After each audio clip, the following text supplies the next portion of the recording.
بسم الله الرحمن الرحيم نحمده ونصلي على رسوله الكريم أما بعد فأعوذ بالله السميع العليم من الشيطان الرجيم بسم الله الرحمن الرحيم قال الله تبارك وتعالى محمد رسول الله اللہ رب العالمین کے فضل و کرم سے ہمارا یہ 71واں سبق ہے۔ کلمہ رسالت محمد رسول اللہ صلی اللہ علیہ وسلم، اس کے سلسلے میں گفتگو چل رہی ہے۔ رسالت کے سلسلے میں کچھ عمومی باتیں جو تمام انبیاء کرام علیہ السلام اور پیغمبروں رسولوں سے متعلق تھیں، ان کا کچھ تذکرہ آپ کے سامنے کیا جا چکا ہے۔ اب جو ہمارا کلمے کا حصہ ہے، لا الہ الا اللہ، کلمہ توحید کے بعد کلمہ رسالت محمد رسول اللہ، اس رکن کے اوپر انشاءاللہ اب تفصیلی تذکرہ کریں گے۔ کلمہ توحید میں ہم نے دیکھا تھا کہ اللہ رب العالمین کے لیے ہم نے الوہیت کو ثابت کیا۔ الوہیت، اس کا تعلق اللہ رب العالمین کی ذات سے ہے کہ الہ اور معبود اس کائنات میں اللہ کے سوا کوئی نہیں ہے، اس کو ہم نے ثابت کر لیا الحمدللہ۔ اب اسی طریقے سے کلمہ رسالت میں رسالت کا تعلق محمد صلی اللہ علیہ وسلم سے ہے، یعنی رسول، رسالت ہم محمد صلی اللہ علیہ وسلم کے لیے ثابت کر رہے ہیں۔ ہمارے رسول محمد صلی اللہ علیہ وسلم ہیں۔ مختلف وقتوں میں مختلف انبیاء کرام علیہ السلام آتے رہے، لیکن آخر میں اللہ نے اپنے آخری نبی محمد رسول اللہ صلی اللہ علیہ وسلم کو جب بھیجا ہے تو آپ کی رسالت ہمارے لیے ماننا ضروری اور لازمی ہے، اس لیے ہمارے کلمے کا یہ حصہ بنا دیا گیا محمد الرسول اللہ۔ اب سوال یہ ہے کہ محمد صلی اللہ علیہ وسلم کو رسول ماننے کا مطلب کیا ہے؟ ہم نے اگر اس بات کا اقرار کیا ہے کہ محمد صلی اللہ علیہ وسلم اللہ کے رسول ہیں، تو اس کا کیا مطلب ہے، اس کا کیا مفہوم ہے اور اس کے تقاضے کیا ہیں؟ یہی ایک سیریز الحمدللہ چلے گی، محمد صلی اللہ علیہ وسلم کو رسول ماننے کے تقاضے کیا ہیں۔ کوئی آدمی زبان سے اس بات کو کہتا ہے بغیر سوچے سمجھے ہوئے رسمی طور سے، تو کیا واقعی میں اس کلمے سے اس کو کوئی فائدہ پہنچے گا؟ اس بات کو تفصیلی طور سے ہم جاننے کی کوشش کریں گے، اور اس سلسلے میں پہلا ٹاپک آج ہمارا ہے محمد صلی اللہ علیہ وسلم کو رسول ماننے کا تقاضا یہ ہے کہ آپ کے اوپر ایمان لایا جائے۔ اگر ہم رسول مانتے ہیں محمد صلی اللہ علیہ وسلم کو، تو پہلا تقاضا یہ ہے، پہلی ذمہ داری ہمارے اوپر یہ عائد ہوتی ہے، جس کے بغیر کلمہ رسالت اللہ کے دربار میں قابل قبول نہیں ہے، وہ یہ ہے کہ محمد صلی اللہ علیہ وسلم کے اوپر ایمان لائیں ہم۔ کیا مطلب ہے اس کا؟ محمد صلی اللہ علیہ وسلم اللہ کے سچے رسول ہیں، اس بات پر ہمارا ایمان و یقین ہونا چاہیے۔ محمد صلی اللہ علیہ وسلم نے جو کچھ پیش کیا وہ بالکل برحق اور سچ تھا، اس پر ہمارا ایمان و یقین ہونا چاہیے۔ محمد صلی اللہ علیہ وسلم نے جو کچھ بھی کہا ہے وحی کی روشنی میں کہا ہے، اس پر ہمارا کامل ایمان و یقین ہونا چاہیے۔ اور محمد صلی اللہ علیہ وسلم پر ہمارا ایمان ہو، اس کے دو درجے ہیں۔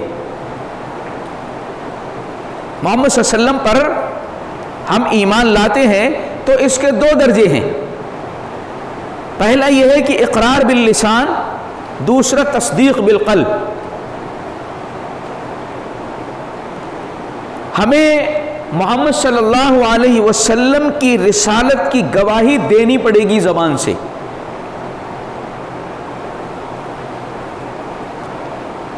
اور دوسری بات، گواہی دینے کے ساتھ ساتھ دل میں یقین بھی کرنا پڑے گا محمد صلی اللہ علیہ وسلم کی رسالت کے تعلق سے۔ اب اگر کوئی شخص زبان سے صرف کہتا ہے محمد صلی اللہ علیہ وسلم اللہ کے رسول ہیں، لیکن دل میں یقین نہیں ہے اس کو، تو کیا اس کا یہ کلمے کا اقرار یا گواہی اللہ کے قابل قبول ہوگی؟ نہیں ہوگی، کیونکہ اس قسم کی گواہی تو منافقین بھی دیا کرتے تھے۔ اذا جاءک المنافقون قالوا نشہد انک لرسول اللہ، اے نبی آپ کے پاس یہ منافقین آتے ہیں اور کہتے ہیں کہ اے نبی ہم گواہی دیتے ہیں کہ آپ اللہ کے رسول ہیں، گواہی دے رہے ہیں برابر۔ واللہ یعلم انک لرسول، اللہ تعالیٰ اس بات کو بہت اچھی طریقے سے جانتا ہے کہ آپ اللہ کے رسول ہیں، ولکن المنافقین لکاذبون، لیکن یہ منافق جھوٹے ہیں۔ زبان سے اس بات کا انہوں نے اقرار کیا کہ محمد صلی اللہ علیہ وسلم اللہ کے رسول ہیں، لیکن اس اقرار کے باوجود بھی اپنے آپ کو جہنم سے نہیں بچا سکے وہ، اور جہنم کے سب سے نچلے طبقے کے اندر ان کو جگہ ملے گی، کیونکہ زبان سے تو انہوں نے اقرار کیا لیکن دل اس کی تصدیق سے خالی تھے۔ اب اسی کے بالکل جسٹ اپوزٹ آ جائیے، کوئی شخص دل میں تو محمد صلی اللہ علیہ وسلم کی رسالت کا یقین کرتا ہے، ایمان رکھتا ہے، دل سے آپ کو مانتا ہے کہ آپ رسول ہیں، لیکن زبان سے اقرار نہیں کرتا، تو کیا اس کا رسالت پر ایمان صحیح ہے؟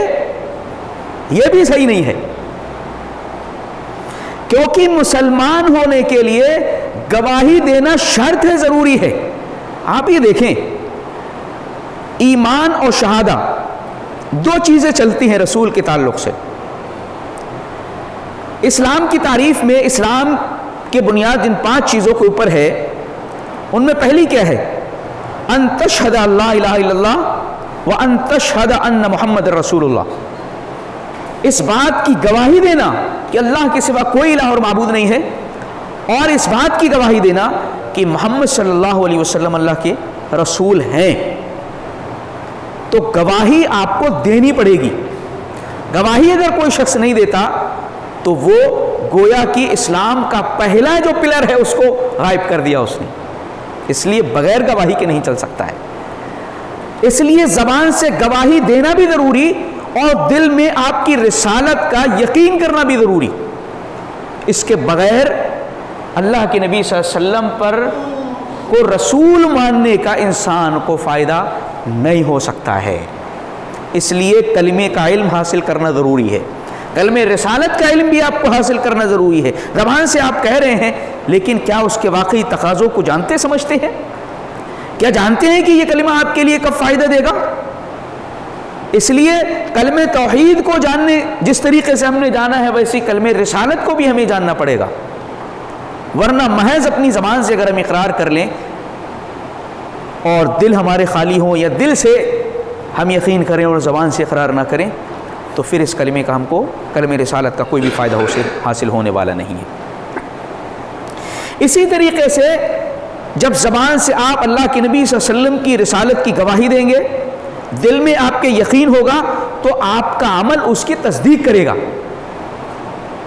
عمل آپ کا تصدیق کرے گا، تب پتہ چلے گا واقعی میں آپ کے دل کے اندر صحیح معنی میں رسول اکرم صلی اللہ علیہ وسلم کی رسالت کا یقین ہے یا نہیں، آپ کا عمل بتائے گا، اور وہ آگے انشاءاللہ اس کے اوپر جو ہے ٹاپک بنے گا۔ اس لیے 2 باتیں یہاں پر بہت اچھے سے سمجھنے کی ضرورت ہے۔ اگر کوئی شخص محمد صلی اللہ علیہ وسلم کی رسالت کا اقرار کرتا ہے، مانتا ہے، تو اس کو زبان سے بھی کہنا پڑے گا، اور دل کے اندر بھی آپ کی رسالت کا یقین کرنا پڑے گا اس کو۔ اس کے بغیر آپ کی رسالت کا ماننے والا وہ نہیں ہو سکتا ہے۔ اسی طریقے سے محمد صلی اللہ علیہ وسلم کی ذات پر اعتماد، محمد صلی اللہ علیہ وسلم کی ذات پر اعتماد اور محمد صلی اللہ علیہ وسلم کی بات پر یقین۔ آپ کی ذات پر اعتماد بھی ہونا چاہیے اور آپ کی بات پر یقین بھی ہونا چاہیے، 2 باتیں ہیں۔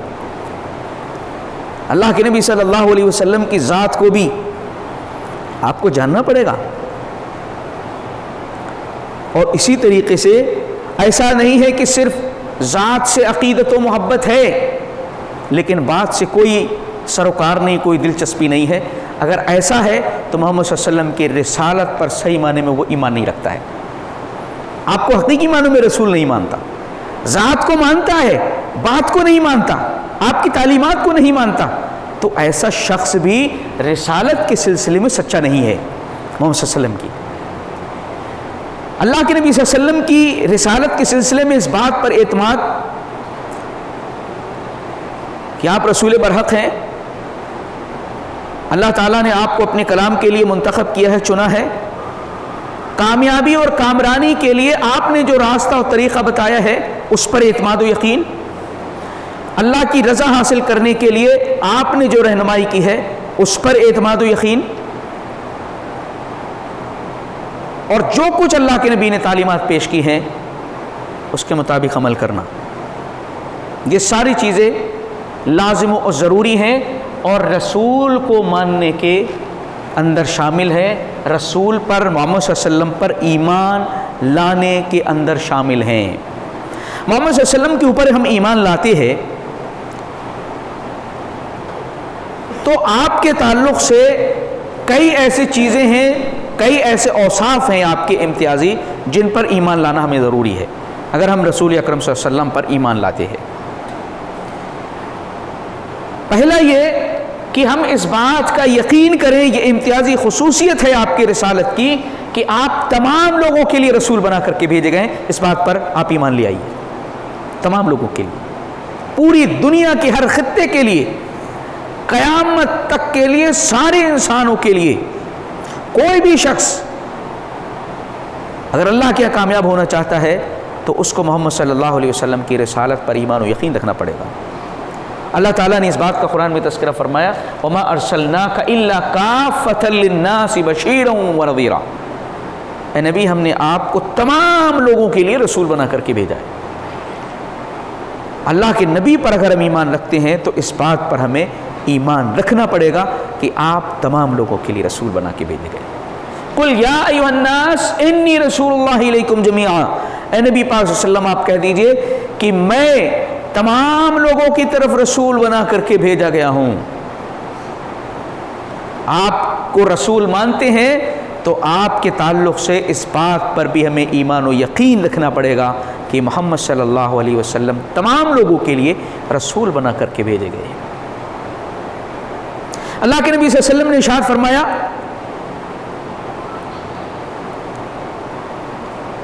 مجھ سے پہلے جو انبیاء تھے خاص قوم کی طرف رسول بنا کر کے بھیجے جاتے تھے، خاص علاقے کی طرف بھیجے جاتے تھے، محدود وقت کے لیے بھیجے جاتے تھے۔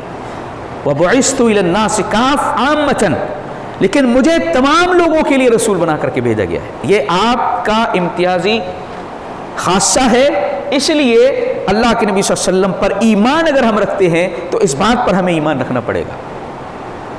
دوسری بات، اگر ہم محمد صلی اللہ علیہ وسلم پر ایمان رکھتے ہیں تو ہمیں اس بات پر بھی یقین رکھنا پڑے گا کہ قیامت تک کے لیے اللہ کے نبی صلی اللہ علیہ وسلم کی رسالت صرف اور صرف آپ ہی رسول ہیں، اور اس کے علاوہ کوئی رسول دوسرا آنے والا نہیں ہے۔ ما کان محمد ابا احد من رجالکم ولکن رسول اللہ وخاتم النبیین، محمد صلی اللہ علیہ وسلم مردوں میں سے کسی کے والد نہیں ہیں بلکہ اللہ کے رسول ہیں اور نبیوں کے خاتم ہیں۔ مہر جس طریقے سے ایک پورے میٹر پر اور پورے دستاویز کے آخر میں لگتی ہے، سیل لگ جاتی ہے اور اس کے بعد کوئی چیز ایڈ نہیں ہوتی ہے، ایسے ہی رسالت کے سلسلے پر مہر لگا دی گئی ہے اللہ کے نبی صلی اللہ علیہ وسلم کے ذریعے سے۔ نبوت کے خاتمہ ہو چکا ہے، رسالت آپ صلی اللہ علیہ وسلم پر مکمل ہو چکی ہے، آپ کے بعد اب کوئی نبی نہیں آئے گا۔ اس بات پر بھی یقین کرنا پڑے گا اگر محمد صلی اللہ علیہ وسلم کو رسول مانتے ہیں، آپ اس بات پر بھی ایمان لانا ہے۔ انہ لا نبی بعدی، اللہ کے نبی نے فرمایا کہ دیکھو میرے بعد کوئی نبی آنے والا نہیں، یہ اللہ کے نبی صلی اللہ علیہ وسلم کی خصوصیت ہے۔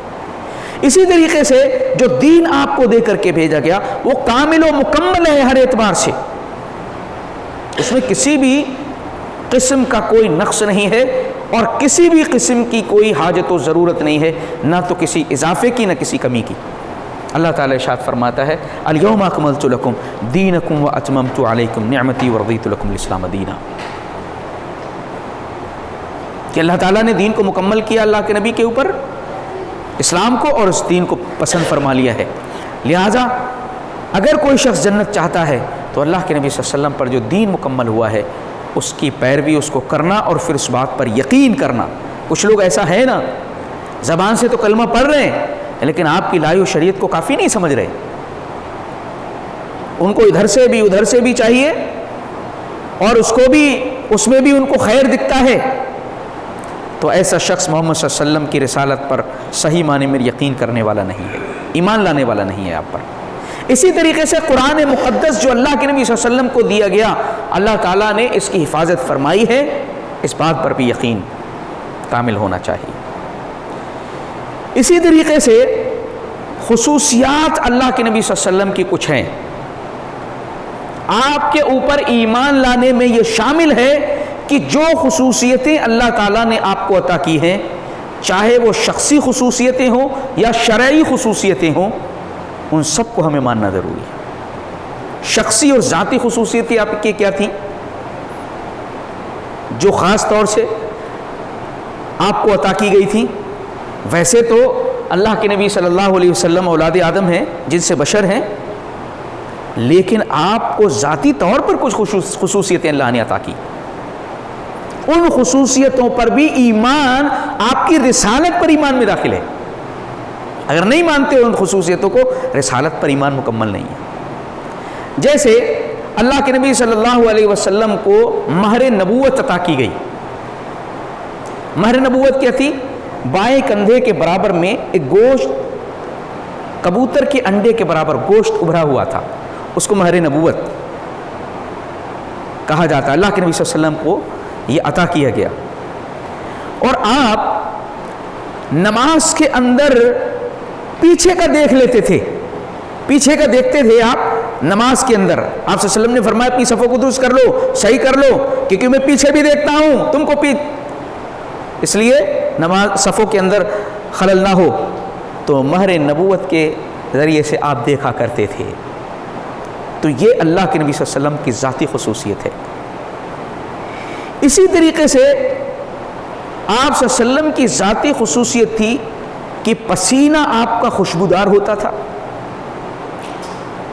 اور لعاب دہن اس کے ذریعے سے برکت حاصل کی جاتی تھی۔ یہ دوا اور علاج کا بھی کام اس نے کیا۔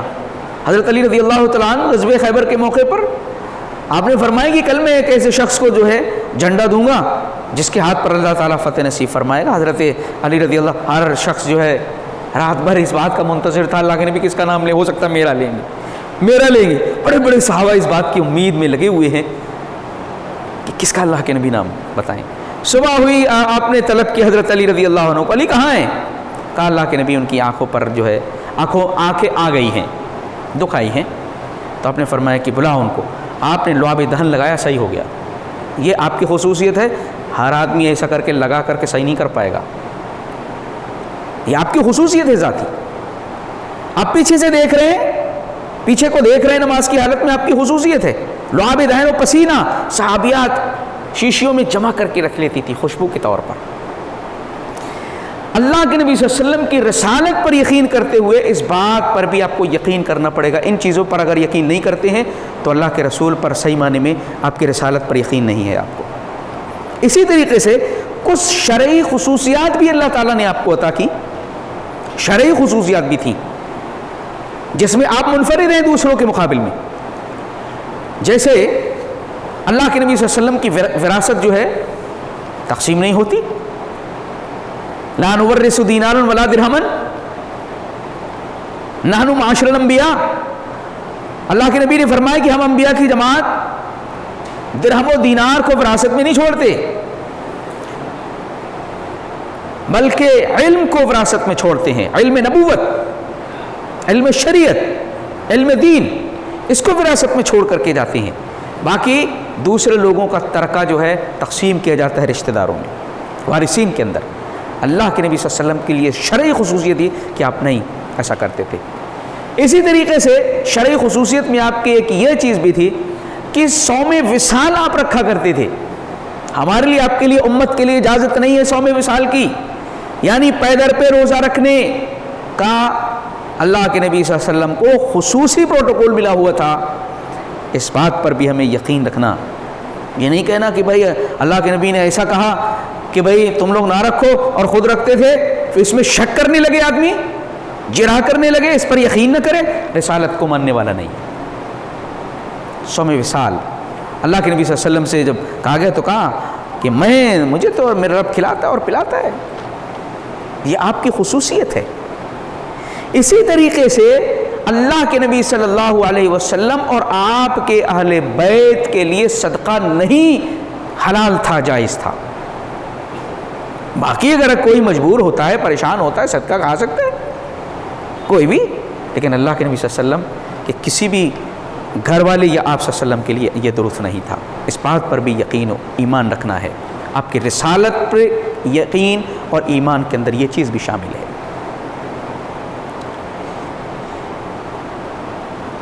تو یہ اللہ کے نبی صلی اللہ علیہ وسلم کی شرعی خصوصیات تھی. ان سب پر بھی ایمان اور یقین رکھنا لازمی ہے. اس میں آپ کی ذات پر یقین رکھنا، اور آپ کی ذات پر یقین رکھنے میں سب سے بنیادی چیز آپ کی بشریت پر یقین رکھنا. اگر آپ کو کوئی شخص بشر نہیں مانتا تو وہ کیسے کہتا ہے کہ میں محمد صلی اللہ علیہ وسلم کو رسول مانتا ہوں؟ نہ، وہ قرآن کے خلاف ہے، سنت کے بھی خلاف ہے، پورے دین کے خلاف ہے جو یہ کہتا ہے کہ محمد صلی اللہ علیہ وسلم بشر نہیں ہے. بشریت کا اگر انکار کرنے والا ہے تو صحیح معنی میں رسالت کا انکار ہو رہا ہے. رسول کی رسالت کی بات آپ کرتے ہیں، لیکن آپ کی ذات کو ہی آپ نہیں پہچانتے. قرآن بار بار کہہ رہا ہے، کہہ دیجیے انما انا بشر مثلکم، میں تمہارے جیسا انسان ہوں، بشر ہوں. یوحی الی، میرے اوپر وحی آتی ہے، اللہ تعالیٰ نے خصوصی مجھے چنا ہے، انتخاب کیا ہے میرا، یہ رسول کی خصوصیت ہے. لیکن بشریت کو نہ ماننا، یہ رسول پر ایمان رکھنے والا شخص نہیں ہے. اب ایسے ہی اللہ کے نبی صلی اللہ علیہ وسلم کی شان میں غلو کرنے والا، آپ کو حد سے بڑھانے والا، الوہیت و خدائی کی جو صفات ہیں وہ اللہ کے نبی کے اندر اگر وہ شامل کر لیتا ہے، پھر بھی اللہ کے رسول کو رسول نہیں مانتا، وہ صحیح ماننے والا نہیں ہے. کیونکہ آپ نے منع کیا ہے کہ مجھے حد سے نہ بڑھائیں. جو اللہ کے نبی کی بات نہیں مانتا وہ رسول کو کیسے رسول مانتا ہے؟ کیسے مانتا ہے رسول؟ اب اس سلسلے میں آپ وہ پانچوں ٹاپکس دیکھ سکتے ہیں جو ہم نے الوہیت اور رسالت میں فرق کے سلسلے میں ذکر کیے تھے. اگر کوئی شخص اللہ کے نبی کو مختار کل مانتا ہے، عالم الغیب مانتا ہے، حاضر و ناظر مانتا ہے، بشریت کا انکار کرتا ہے، اسی طریقے سے مختار کل، جی ہاں، تو وہی بشریت کا انکار اس میں آ گیا.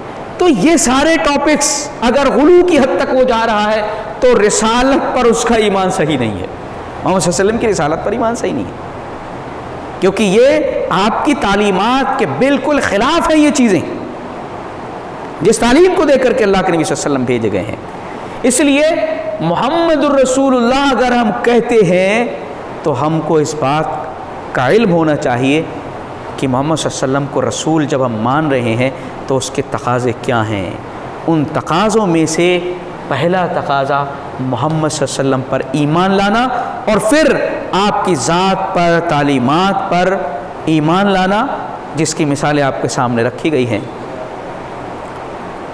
آپ کی صفات خلقی اور خلقی جو اخلاق حسنہ ہیں، اگر کوئی شخص آپ کو صادق اور امین نہیں مانتا، آپ کو رسول ماننے والا نہیں ہے. چاہے لاکھ اپنی زبان سے رسول کتابیں ٹھوکتا رہے، وہ سب سے اونچا جھنڈا اٹھائے، لیکن اللہ کے نبی صلی اللہ علیہ وسلم کو صادق اور امین نہیں مانتا، تو آپ کی ذات کو وہ کیا مانتا ہے، رسول ماننے میں اس کو بھی دیکھا جائے گا، اور آپ جو دے کر کے بھیجے گئے تھے اس کو وہ کیا مانتا ہے، تب وہ صحیح معنی میں رسول کو ماننے والا ہوگا. اسی طریقے سے محمد صلی اللہ علیہ وسلم کے طریقے کو اگر وہ سب سے بہتر طریقہ نہیں مانتا تو رسول کی رسالت پر ایمان و یقین اس کا نہیں ہے. وہ دوسروں کے طریقے استعمال کر رہا ہے. فلاں صاحب بھی بڑے ہیں، وہ کیا غلط تھے؟ ارے یہ تو بہت بڑے عالم تھے، ارے تم زیادہ جانتے وہ جانتے. ارے نبی کے مقابل میں لا رہے ہو، ہمارے مقابل میں تھوڑی لا رہے ہو کہ جو ہمارا کمپیریزن کر رہے ہو ہم جانتے یا نہیں جانتے. تم نبی کے فرمان کے مقابل میں لا رہے ہو. اس کا مطلب جو نبی کے طریقے کو چھوڑ کر کے دوسرے طریقے کو اختیار کرتا ہے وہ گویا نبی کے طریقے سے اس کو بہتر سمجھتا ہے، تو رسول پر اس کا ایمان درست نہیں ہے. اللہ کے نبی صلی اللہ علیہ وسلم خطبے کے اندر بار بار کہا کرتے تھے فَإِنَّ خَيْرَ الْحَدِيثِ کتاب اللہ، سب سے بہترین بات اللہ کی کتاب، وَخَيْرَ الْحَدِي هَدِي محمد صلی اللہ علیہ وسلم، اور سب سے بہترین راستہ اور طریقہ محمد صلی اللہ علیہ وسلم کا ہے. اللہ کے نبی کہیں کہ میرا طریقہ سب سے بہتر ہے، اور رسول کا کلمہ پڑھنے والا زبان سے کہے کہ نہیں بھئی دوسرے طریقے بھی بہت اچھے ہیں، تو وہ شخص اللہ کے نبی صلی اللہ علیہ وسلم کی رسالت پر کامل یقین کرنے والا نہیں ہے. اس لیے محمد صلی اللہ علیہ وسلم کو رسول ماننے کا مطلب کیا ہے؟ زبان سے تو ہم نے کہہ دیا محمد رسول اللہ، بچوں کو سکھا دیا، رٹا دیا، رٹ کر کے ہم کہتے ہیں، سمجھتے نہیں. جیسے نہ کلمہ توحید سمجھتے ہیں ویسے ہی نہ ہی کلمہ رسالت کو سمجھتے ہیں. کلمہ رسالت کی اگر آپ کو مانتے ہیں، محمد صلی اللہ علیہ وسلم کے لیے ثابت کرتے ہیں رسالت کو، تو آپ کے لیے پہلا تقاضا اس کا یہ ہے کہ آپ پر ایمان لانا، اور ایمان لانے میں جتنی چیزیں آپ کے سامنے بھی بیان کی گئیں، چاہے اقرار باللسان کے تعلق سے ہو، تصدیق بالقلب کے اعتبار سے ہو، یا آپ کی ذات کے تعلق سے ہو، یا آپ کی تعلیمات کے تعلق سے ہو، یا آپ کی ذاتی شخصی خصوصیات یا شرعی خصوصیات کے تعلق سے ہو، ان ساری چیزوں پر اگر اس کو ایمان و یقین وہ نہیں ہے جو کتاب اللہ سنت رسول اللہ کے حوالے سے دیا گیا ہے، تو وہ صحیح معنی میں ایمان لانے والا اللہ کے نبی پر نہیں ہے. جبکہ اللہ رب العالمین کا حکم ہے فَالَّذِينَ آمَنُوا بِهِ، ضروری ہے لوگوں کے اوپر کہ ایمان لائیں محمد صلی اللہ علیہ وسلم پر. فَالَّذِينَ آمَنُوا بِهِ وَعَزَّرُوهُ وَنَصَرُوهُ وَاتَّبَعُوا النُّورَ الَّذِي أُنزِلَ مَعَهُ. یہ چار آگے پھر الگ سے انشاءاللہ چاروں ٹاپک الگ سے بنیں گے، اور بھی اس کے علاوہ بنیں گے. لہٰذا آج ہم نے اس بات کو دیکھا ہے کہ محمد صلی اللہ علیہ وسلم، اگر محمد رسول اللہ کوئی شخص پڑھتا ہے تو اس کا معنی کیا ہے، مفہوم کیا ہے، اس کا تقاضا کیا ہے. کیا صرف زبان سے پڑھ لینے سے اس کلمے کا وہ صحیح معنی میں اقرار کرنے والا اور اس کا فائدہ اٹھانے والا ہوگا یا نہیں؟ تو اس سلسلے میں پہلے تقاضے کو ہم نے دیکھا ہے کہ آپ پر ایمان لانا ضروری ہے. اللہ رب العزت مولا کریم نے عمل کی توفیق عطا فرمائے.